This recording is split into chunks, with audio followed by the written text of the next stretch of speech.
First world war, second world war, 2 ప్రపంచ యుద్ధాలు ప్రపంచాన్ని చాలా మార్చేశాయి.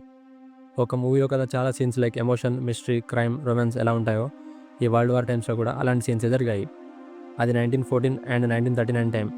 లక్షలాది మంది యువకులు 18 ఏళ్ల వయసు నుండి 40 ఏళ్ల వయసు ఉన్న వాళ్ళందరికీ ఒక లెటర్ వచ్చేది, సైన్యంలో చేరండి, మీరు యుద్ధరంగానికి పంపబడుతున్నారు అని. ఆ ఒక్క లెటర్ వాళ్ళ జీవితాన్ని మార్చేసింది. ఎందుకంటే వాళ్ళు సోల్జర్స్ కాదు, నార్మల్ మనుషులు. వాళ్ళందరూ స్టూడెంట్స్, డైలీ వర్క్ చేసుకునే కూలీలు. అండ్ అందులో కొంతమంది ప్రేమలో ఉన్నవాళ్ళు, ఇంకొంతమంది అప్పుడే పెళ్ళైన వాళ్ళు, అందులో చాలామంది కొత్త లైఫ్ స్టార్ట్ చేస్తున్న వాళ్ళు. ఒక్కసారిగా యుద్ధం వాళ్ళ భవిష్యత్తును లాగేసింది. ఎందుకంటే అందరికీ నిజం తెలుసు, యుద్ధానికి వెళ్ళిన ప్రతి ఒక్కరు తిరిగి వస్తారని గ్యారంటీ లేదు. 2 ప్రపంచ యుద్ధాల్లో కోట్ల మంది మరణించారు. ఒక సైనికుడు రేపు బతికే అవకాశం 50% కంటే తక్కువగా ఉండేది. అలాంటి టైంలో యుద్ధానికి వెళ్లే ముందు వాళ్ళు చివరిసారిగా వాళ్ళ ప్రేమైన వారిని ముద్దు పెట్టేవారు. అదే వాళ్ళ చివరి జ్ఞాపకం కావచ్చు, చివరి స్పర్శ కావచ్చు, చివరి మాట కూడా కావచ్చు. అందుకే ఆ కిస్లో ప్రేమ ఉండేది, భయం ఉండేది, ప్రేయర్ ఉండేది. సైనికులందరూ ఒకే మార్గంలో వెళ్ళేవారు. ఇంటి నుండి నడుచుకుంటూ స్టేషన్కి, అక్కడి నుండి ట్రైన్ నేరుగా యుద్ధానికి. అందుకే స్టేషన్లు కన్నీటి రంగస్థలాలు అయ్యాయి. తల్లులు ఏడుస్తూ, ఏం జరుగుతుందో తెలియక పిల్లలు, భార్యలు చేతులు పట్టుకొని చివరి మాటలు చెప్పుకునేవారు. అక్కడ ట్రైన్ నుండి వచ్చే సౌండ్, డోర్స్ క్లోజ్ చేయడం, ఆ కొన్ని సెకండ్లలో ఒక కుటుంబం మొత్తం చీలిపోతుండేది. కానీ ఆ ఒక్క లాస్ట్ కిస్ ఆ సోల్జర్కి ఒక శక్తి. లైఫ్లో వాళ్ళ లాస్ట్ పీస్ఫుల్ సెకండ్స్. అతను ఎందుకు బతకాలి, ఎందుకు తిరిగి రావాలి అనే కారణం.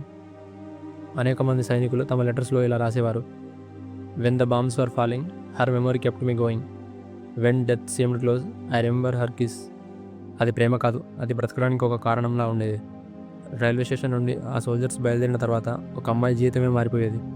కొందరు కొన్ని నెలలు ఎదురు చూశారు, కొందరు కొన్ని సంవత్సరాలు ఎదురు చూశారు, ఇంకొందరు కొన్ని జీవితకాలం ఎదురు చూశారు. కొంతమందికి లెటర్స్ వచ్చేది, కొంతమందికి కప్పిన జెండా వచ్చేది, అతను తిరిగి రాడు అన్న గుర్తుగా. ఆ చివరి ముద్దు ఆ స్త్రీలకు ఒక జ్ఞాపకం, ఒక ఆశ, తిరిగి వస్తారని.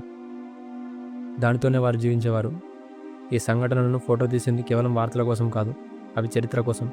భవిష్యత్ తరాలు తెలుసుకోవాలి, యుద్ధం కేవలం సైనికుల్ని మాత్రమే చంపదు, అది కుటుంబాలను చీలుస్తుంది, ప్రేమను పరీక్షిస్తుంది, మనుషుల హృదయాలను విరుస్తుంది. ఫోటోలో కాలం చెరపని జ్ఞాపకాలుగా మారాయి. ఆ చివరి ముద్దులో దాగిన నిజం చాలా పెద్దది.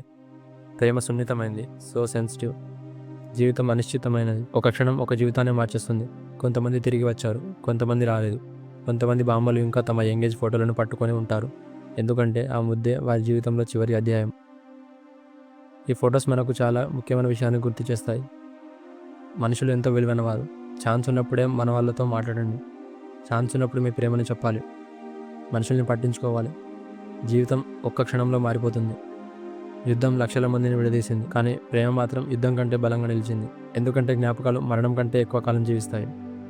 క్రేజీ స్టోరీ కదా darling, life is very short. ఎంత చిన్న జీవితంలో మనం ఎప్పుడు చనిపోతామో మనకే తెలియదు. సో ఛాన్స్ ఉన్నప్పుడే talk with your loved ones. ఇంకో ఇంట్రెస్టింగ్ పీస్ఫుల్ స్టోరీతో కలుద్దాం. Do subscribe.